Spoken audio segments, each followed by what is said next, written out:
Morning guys. Tingnan natin ito kasi in-observe ko may ano na eh.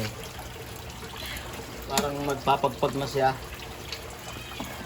So, bigyan muna natin ng tubig. Yun.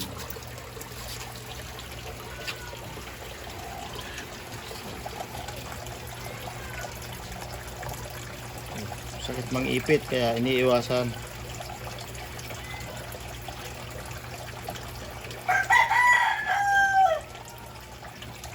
Ayun oh.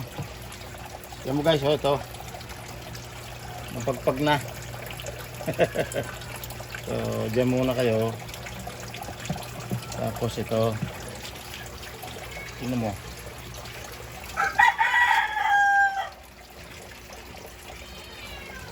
Gusto ko sana ayaw kong persahin siya kasi nung haraan na problema tayo eh. So, dito ka muna. Ayan. Ayan ko na lang siya magpagpag mag-isa. Kasi nung nakaraan ko, ang dami kong casualty. So, ayan o. Kung sanang nadiditas sa kanyang tiyan.